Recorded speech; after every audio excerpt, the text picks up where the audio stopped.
Hello, everyone. Welcome to Alien in the Magic Box. Today on our show, we are going to have Hans. Hans from Savannah in Georgia in the USA. So let's see what Hans has to say. Enjoy the interview. So, hello, Hans. How are you? Good. How are you? Hi, William. I'm very well. Thanks so much for taking the time to interview today. Thank you. No problem. I like your background. I like the scenery behind you. Yes, it's just the kitchen. Amazing. So tell me, how's your day going so far? Good. Good. Yeah? Go on. hmm Tell me where you're from, Hans. I'm from currently Savannah, Georgia. I live in Savannah, Georgia. I was born in Philadelphia, lived in Philadelphia for 40 years. I was in Boston, Philadelphia 40 years. I was in Boston 16 years. And my husband and I have been living in Savannah, Georgia for 2.5 years. And why Savannah, Georgia? To go south to be in better weather. Since COVID, I've been working at home pretty much. So you don't have to go in the office. You might as well live warmer. You don't have to live in a city that has all the big skyscrapers and the companies. I can live anywhere. So tell me, what's the best part of living in Savannah, in your opinion? The quaint city, beautiful buildings, lovely people, very friendly. Mm-hmm. I think the Southerners in in America are sweet, much nicer. Even when uh, you have my friend, he tells me you need to be nicer. You can't just start out a conversation with what you want. You have to say hello. How are you today? How is your day going? Uh-huh. In the Northeast, we're speedy and got to get things done quick and all down to business. So I've been taking a few steps back, and just like you did when you greeted me, I got to do that. And I still don't do it. I try, but even when you order something like a coffee or a drink or lunch, I walked in a restaurant the other day and the woman corrected me. She said, "Well, hello to you too. How's your Oh, day going?" And I was like, "Oh, my friend told me I need to do that." And I explained and I apologized and she said, "I'm going to give you a hug." It was great. What hostess hugs you? It was great. oh, that's so sweet. That's so Yes. sweet. And what do you do for work, for living? I am an accountant. Mm-hmm. I could say a corporate tax accountant, but I don't know if I am. I'm doing my own thing now. I'm not working for a corporation. I think I'm done with corporate America. I'm just going to do I'll do contracts, but I'm never going to work as a W-2 employee again. I think I'm done. I see. And right now, what do you like the most about your job? Um, Corporate tax, it's interesting. It's makes me weird. So anybody who likes tax, there has to be something wrong with them. It's very cerebral activity. It's uh an interesting accounting uh we'll call it like a type of accounting discipline. It's different than financial accounting. It's different than regulated investment companies or mutual fund accounting. It's tax, corporate tax. So when I was getting my degree in accounting in St. Joe's University, Philadelphia, I really didn't like accounting. I really was like, no. And my mother was like, well, my mother was an accountant. Um, she's like, maybe you should do tax. So keep it up because I was looking at other majors like finance, but I really wasn't into marketing or anything like engineering or anything like that. So I was looking at maybe finance or even math, but then math was too hard. So I took some math classes. I'm like, no way. So I figured, let me do tax. So I've been doing it ever since 1989. Oh, wow. And when you leave Philadelphia, why Boston? To uh, get a job. So I moved for a job. All my Mm-hmm. clients were up there. I was working for Thomson Reuters. and I kept traveling to Boston, so I figured, what's the point of staying in Philadelphia when I'm in Boston all the time? And plus, I already knew the city, but I fell in love with the new Boston, which is cleaner, nicer, a little bit cleaned up since the 80s. It's very nice. Now it's even nicer. It's crazy expensive, but it's a fabulous city. Sometimes I think of Boston as home, but Philly is really home. So, especially since the Eagles just won. Actually, the last time I've been to the US, I visit Boston actually. Nice. Cape Cod, Provincetown. There's a city. Yes. It's funny because when I was in Canada, I go to Canada every year to Montreal, where my best friend lives, and I had a friend in New York City, and he's English, but he was visiting New York City, and he was like, "William, let's drive from Montreal to Boston." I said, "Yes, why not?" So we drove all the way, Oh, and you did? he didn't know about Provincetown either. And he said to me, William, when I was organizing, he's English from London, and when he was organizing his trip, he said, one of his friends said, "You're going to Boston? You need to go to Provincetown." And he was like, "Okay, let's check it out." And we went there for like a long weekend. It was Wow. amazing. Yeah, it Yeah, was. it's It was. it's the gayest place on earth. I know. That's how I felt. That So was. the Pilgrims landed there first. They stayed 29 days, but there was no fresh water, so they kept going, and then they landed in Plymouth. I see. Interesting. Okay, so during the interview, Hams, I'm going to explore a little bit more about your life and also about your journey so far, okay? Yes. But before we start our journey within the Magic Box, I would like you to tell me something interesting about yourself or maybe something that not many people know about you. Uh, that nobody knows. It's difficult because I talk so much and I tell everybody. So, um, I guess everybody knows a lot of different things, but um, I am sober. I mean, Okay? not everybody in my corporate world knows that. I'm sober 12 years, 4 months, and 7 days. Wow, amazing. That's interesting for sure. Hans, are you ready to go on a beautiful journey through your memories in life and share your point of views? Yes. Amazing. Welcome to William and the Magic Box. So I have here my best friend.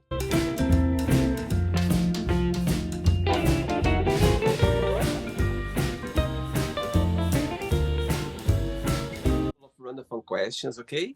So what I'm going to do, I'm just gonna play a song just for us to relax before the first question, okay? So let's do it.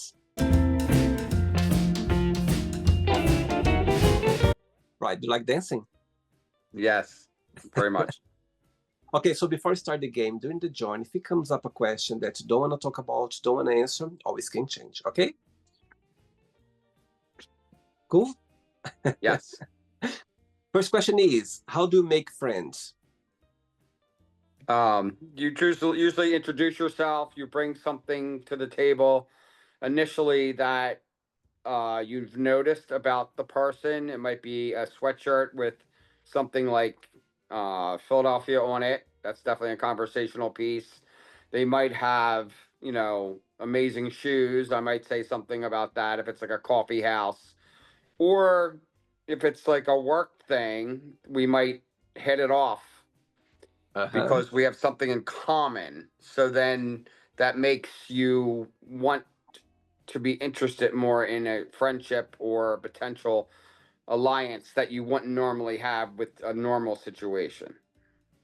Wow. And how do you see the gay scene in Havana, in Georgia? It's okay to be gay. It's easy. You can be your truly self. You can express the way you are, or sometimes can be tricky. No, Savannah may very well be the most gay liberal place in the South. I mean, maybe Asheville, North Carolina is, maybe Austin, Texas. I don't think so. I've been to both. Um, it's definitely because of the art school here. If you are a Savannah College of Arts and Design (SCAD), if you're a heterosexual male at SCAD, it's the unusual. It's a rarity. Right.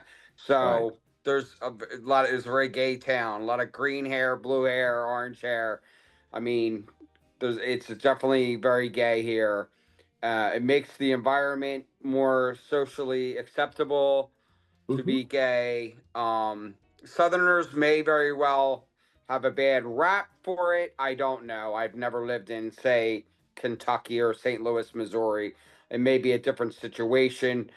To me, Texas is fine. It's just not Savannah. Savannah is completely open, I see. So I'm not. I mean, everybody has a gun, but other than that, Amazing. Cool. Next question. Let's do it. Okay. Next question for you is, who do you count the most for help? say that again. Who do you count the most for help overall? Uh, I guess my husband. Tell me why. He takes care of me. He feeds me. He clothes. Well, I have nice clothes. He does the laundry. He takes care of the house. We have a bed and breakfast. He does everything. He Wow. cooks. He's an amazing chef. He used to be an architect in Boston. Worked at MIT. Um, Definitely the marriable win. He's amazing, and he said to me on like our fourth date, I don't want to do this anymore. Be an architect, PhD in architecture, historical heritage. He said, I want to cook. And I said, well, then cook. And he said, no, my father. Oh, I'm like, you're 40. It doesn't matter what he says. I love it. Go cook. So we support each other. So tell me, how did your path cross? I had to deliver, I was living in Boston. I had to deliver the rent to my roommate. He said, bring it to the bar, and I didn't want to go. I was 8 months sober at that point, but I went and I delivered the rent, and then I saw Nino, and Nino was staring at me, so I walked over. Well, first I went to the bathroom first, then I walked out, went over, said hello, and then I got out of there because I didn't want to stay in the bar. So he didn't think I was going to call him back the next day, and I did. Wow, amazing. Okay, so your husband is watching this interview right now, and you have a moment and opportunity to send him a message. What would you say? Thank you for being a wonderful man. Oh, beautiful, sweet. I'm Next gonna question. cry. Sorry? I'm gonna cry now. Oh, that's sweet. Oh, amazing. Next question. I feel like I should be dancing. You can always dance with me. Hans, before the next question, tell me, how was for you, growing up as a gay queer boy back in Philadelphia? Did you have the support of your family? It was difficult. Tell me a little bit about your experience. It was horrible. Mm-hmm. Absolutely horrendous, horrible. I was miserable. So I graduated high school in 1984. It was not cool. I knew when I was 8. I knew I was different. So grade school, I knew, and then as I matured and got older, it got worse and worse. It might have been insecurity, but it also was uh, HIV, AIDS, Time Magazine. Before Time Magazine became liberal, um, I have a story for that. But basically, bashing gay men for having HIV. It was God's punishment for your sins. So I don't want to hear it when I'm 13, 14, that I'm a sinner, especially since I was very Catholic religious boy. Very much. Mm-hmm. Those times have changed. And did you ever came out to your family, friends, or not? You kind of just, navigate through your life, and with time, they kind of realized. I stayed in the closet. I ran away from girls. Maybe I was pretty handsome as a kid. I'm not bragging. I just was hit on by girls all the time, and I didn't want them, so I would run away. But if you drink, you might do something that you don't want to do. Um, Definitely was drinking too much, but I was depressed. But I'm also like a little bit anxious, anxiety, and depression. So you could say I'm bipolar. I don't know. I've been classified as that by some doctors, but certainly having both is a nightmare. So I some days I'm, depressed and I'll get upset that, something happened. But some days I'm anxious. And some days, when something happens, if I'm anxious and, something occurs like corporate America is mean again, uh, it's not good for them if they get yeah. the evil side of me.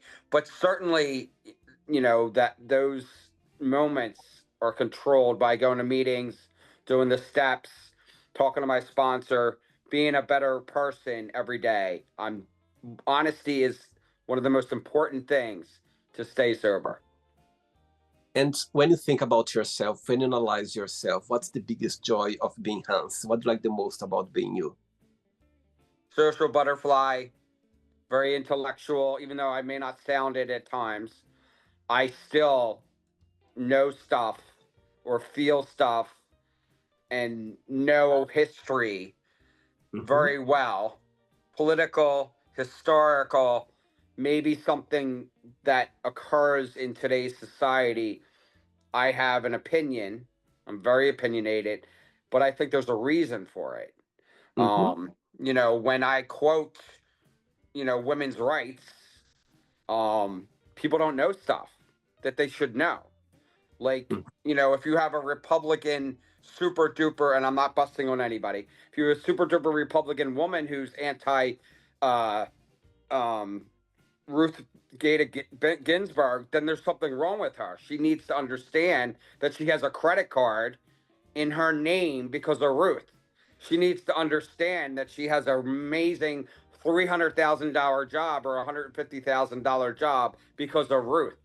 So you can't bust on, the Democrats, or you can't bust on Ruth for being the number one woman of women's rights ever in history. Like, let's give let's call a spade and give people the credit where it's due. Even Anita Hill, she's a hero. She brought, equality to the corporate world. And I'm very corporate, I'm very business. So I may bring up corporate America or bring up working in a white collar job a lot. Amazing. Okay. Next question is, do you have a unique ability that you think no one has or you never met before? I guess to come up with quick answers, analyze something quickly, Mm-hmm. understand something quickly. Maybe I'm too judgmental or try not to be, but I know that I am. So I try to hold back.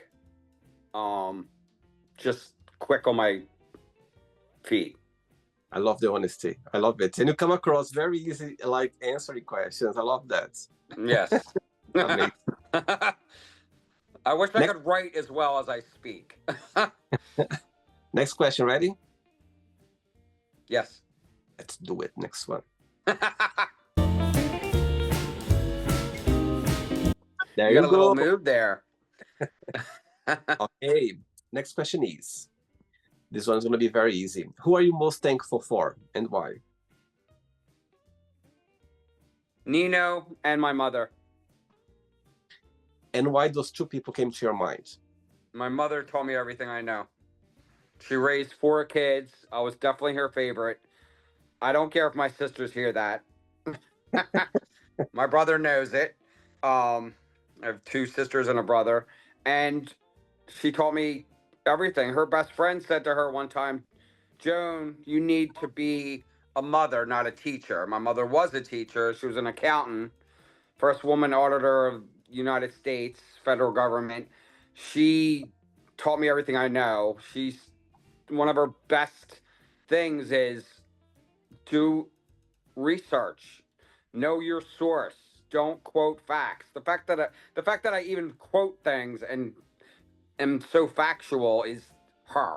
I'm just like her, like always teaching someone something. As my husband says, maybe you're talking too much, and maybe you need to not be so, give unsolicited advice. My husband said, and I appreciate Nino because he makes me a better man. He makes me a better person. And so far, what has been the most meaningful lesson you've learned from him? To behave, to be sweet, to have empathy. Sweet. Look at your eyes shining talking about him.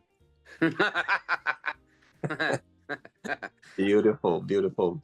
And tell me, so I believe that he's from Boston. That's why you guys met up. No? He's from Sicily. Oh my God, he's Italian. He's Italian. He became a U.S. citizen because we got married under Obama, and he took the test. And they asked him how many stripes are in the flag. They asked him a bunch of stuff. He got a green card first. We got married in 11 months. Wow. We were lesbians. Got moved in together after 4 months. Got the U-Haul truck in 4 months. I saw him every night. Some of my Boston friends were like, you look desperate." And I'm like, "I don't care. I'm 30. I was 40 years old. I was like, I don't care. Who Oh, cares? wow. Oh, I found the one. I'm not gonna not see him because I'm playing. I need to play hard to get. There's no point." amazing. Wow. Great story. Next question. Let's do it.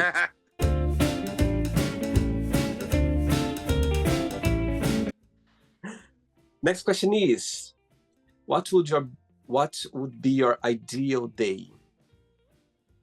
Ideal day? Yeah. I guess to make a difference in someone's life, make them happy.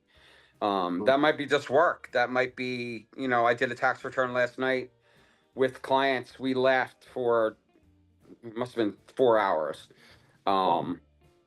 I made them happy. I mean, taxes are boring to a lot of people, but I mean, I'd rather sit and prepare them face to face. But now I don't get to do that because I'm in Savannah. All my clients are in Philadelphia or Boston. So at least the individuals.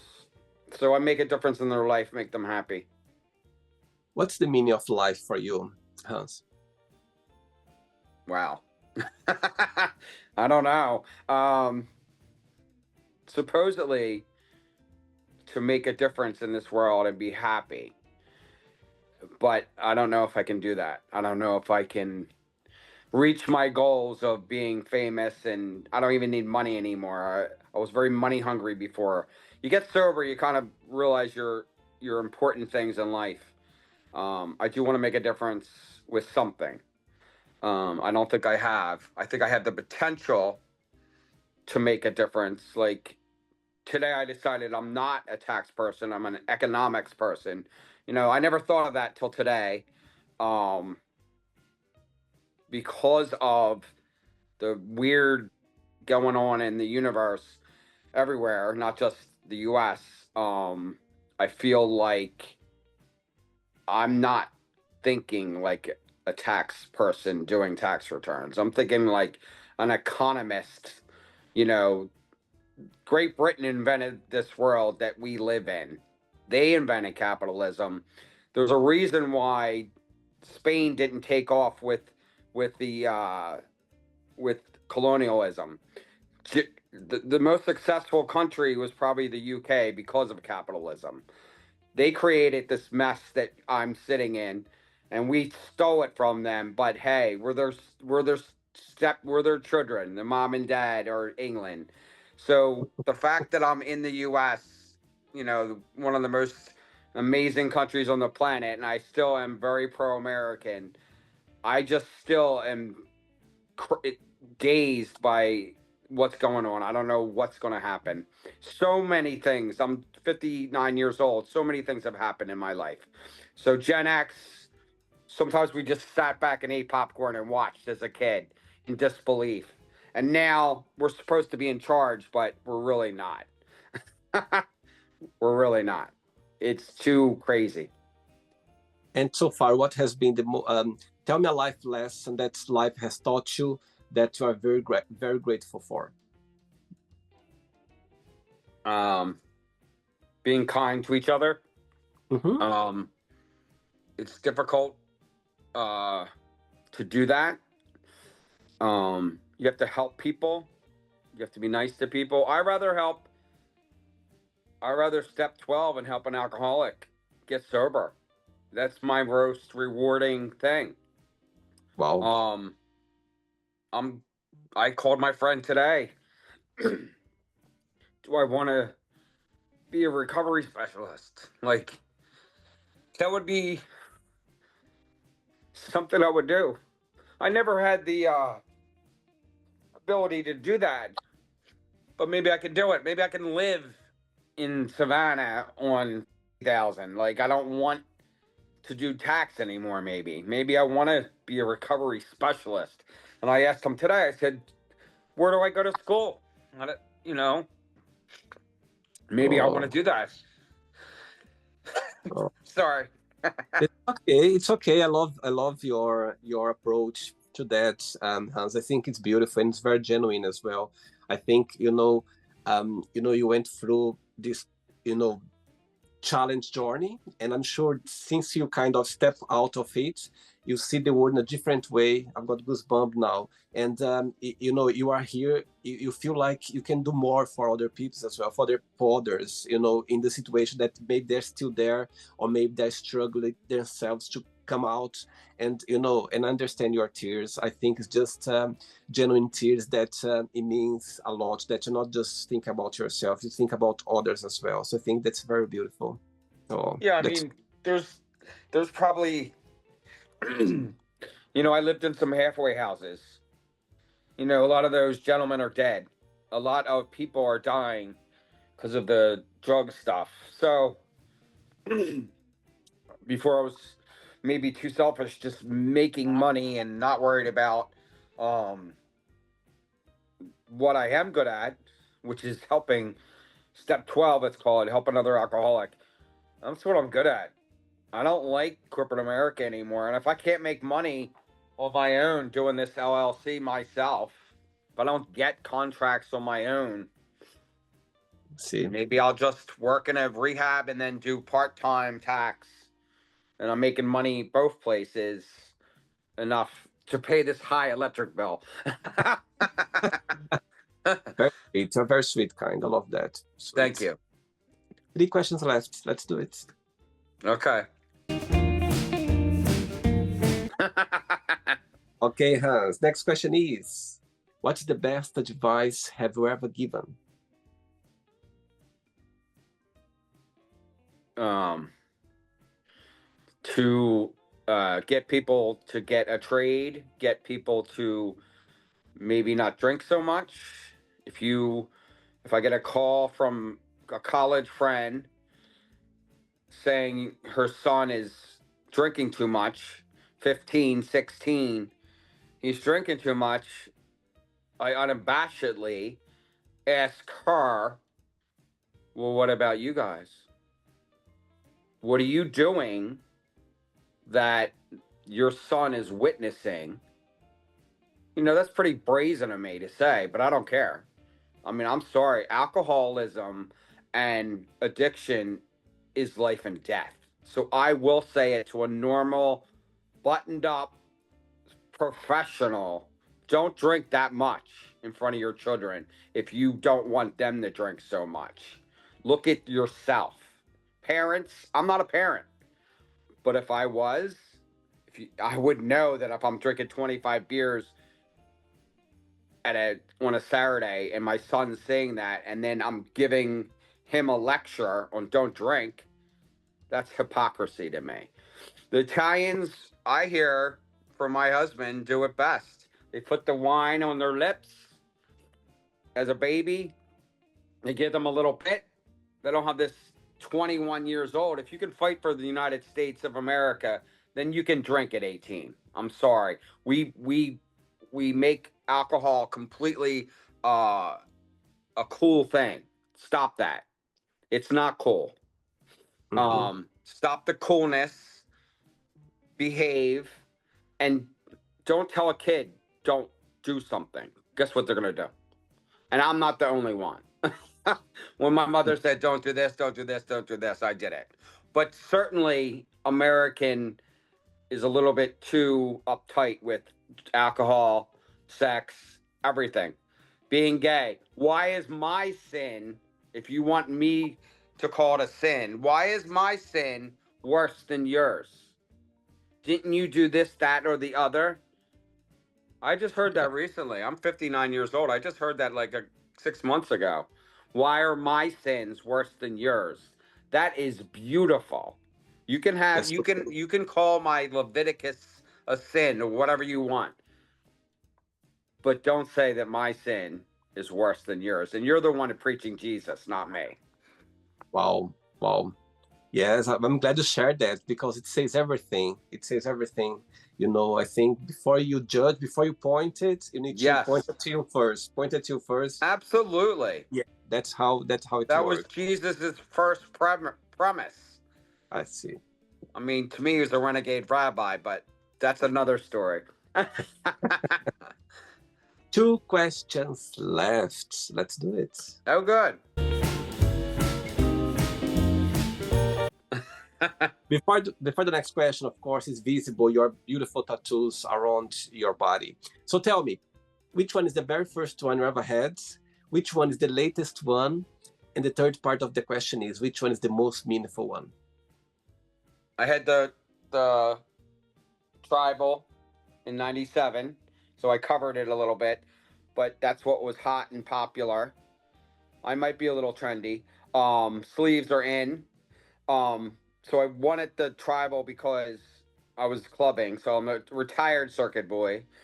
We did the circuit from 1989 through about 2005. I even know Savannah well because I was driving to Miami.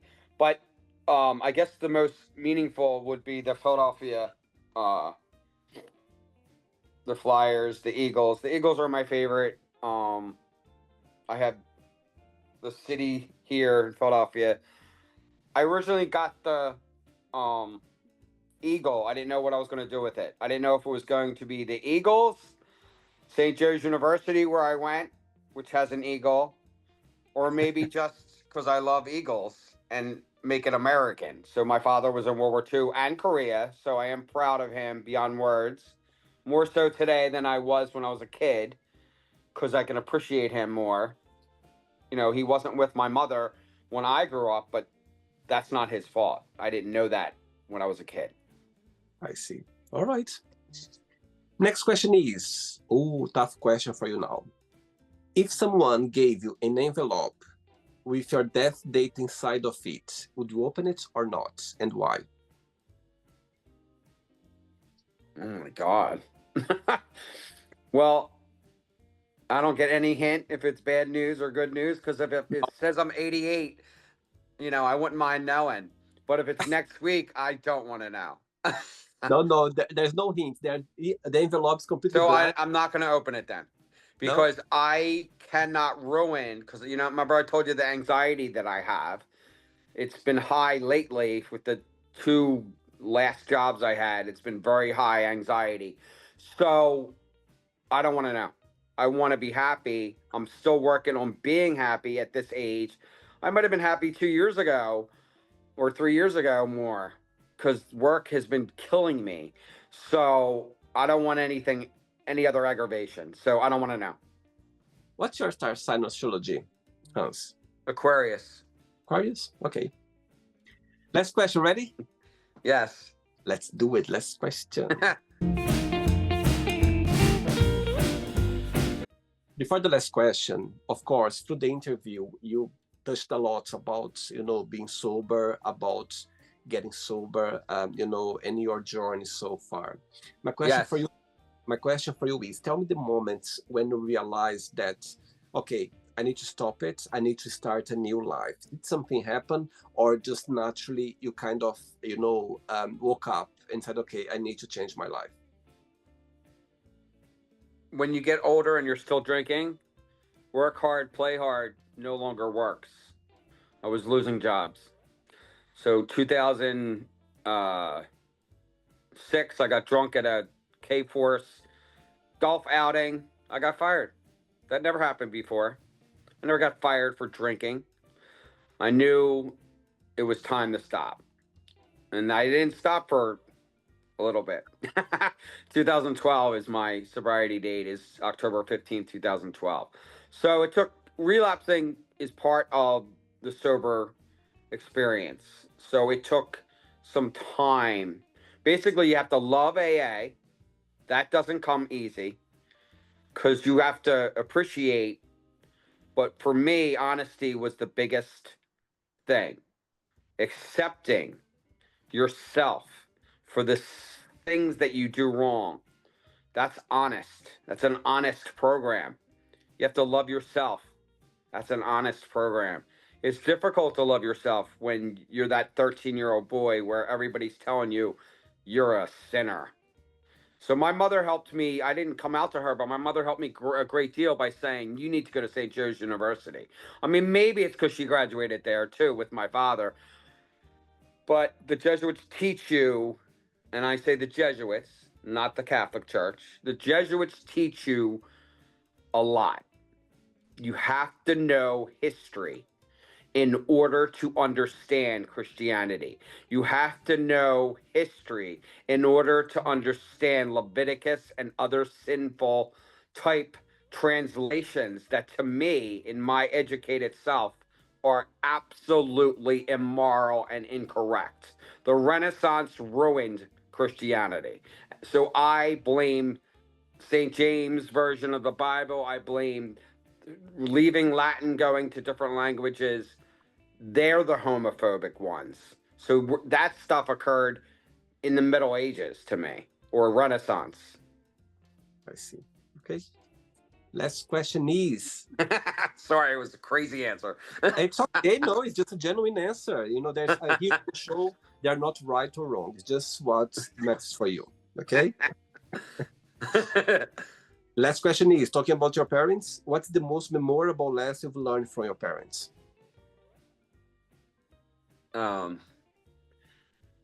My mother taught me to be honest, even if it means offending someone. So maybe a little bit nicer I could be.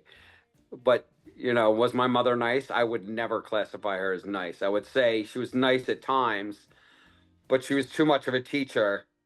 But honest, a very moral Irish Catholic woman, way more conservative than I'll ever be, because the youngest is usually gets to just experience everything because we witness everything.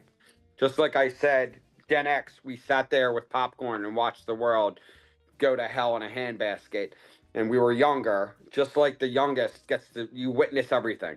So then you know what not to do or what to do. I see. All right.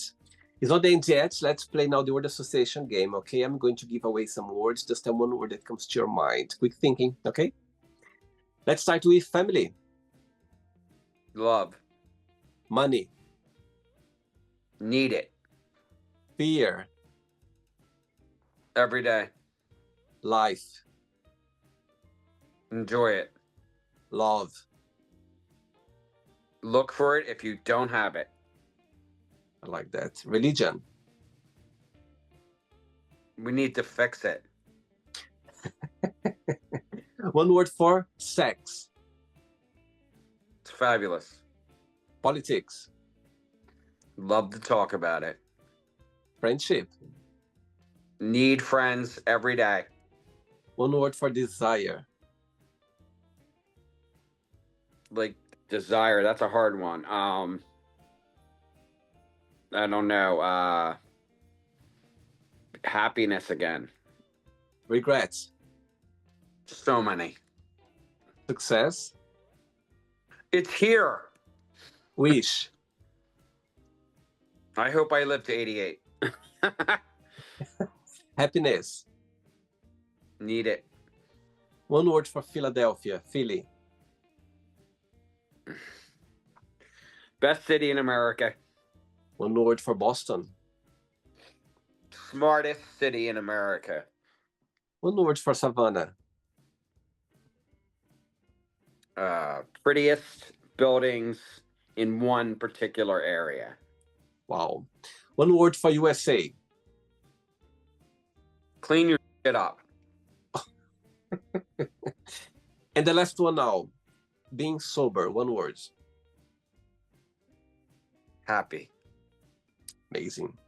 Let's pretend now I'm going to meet your husband for a coffee, and I'm going to ask him, define Hans in one positive and one negative word only. What he would say? Positive, loving, and negative.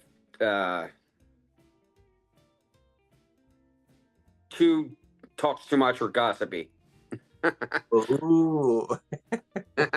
let's let's play now, Hans, in the magic box, and you can ask me a question. Before asking the question, Hans, people watch this interview. Maybe someone is struggling with alcoholism or any kind of addiction.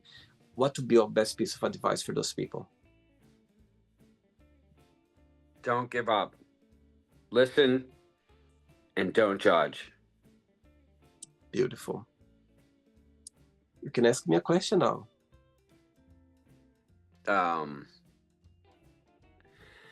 Are you happy with a partner? Which kind of partner? Joking. A gay man. Okay, so right now I'm single. Right now, yes, I've been single for the last few years, and I'm enjoying being single. When someone comes along, I'm happy as well. I'm very chilled about relationship. I'm Scorpio. Scorpio, we are very chilled. I'm very chilled, and when someone special come along, I just embrace it, and I just give the best. But when it's not around yet, I keep living my life, and I strongly believe that the right people comes in the right time, and you just need to relax and enjoy your own company, and to be ready for a next relationship or someone that's gonna cross our path. And yeah, so right now I'm single. Nice. Yeah. You'll find them. Did you enjoy the interview, Hans? I did. Thank you so much. Thank you, William. Thanks again. Thanks for taking the time for the interview. Again, thanks for being so open again about your life. And I think it's inspiring, because you never know who's watching this interview and see someone talking so strong about helping others and be there for others as well, based on your personal life that you struggle yourself in the past. And I think it's very inspiring. So thanks again for being so open. Thank you. Thank you. Thank you so much. So you're gonna publish this? Yes, of course. But before you go, Hans, if you can share a positive message or anything that you live by.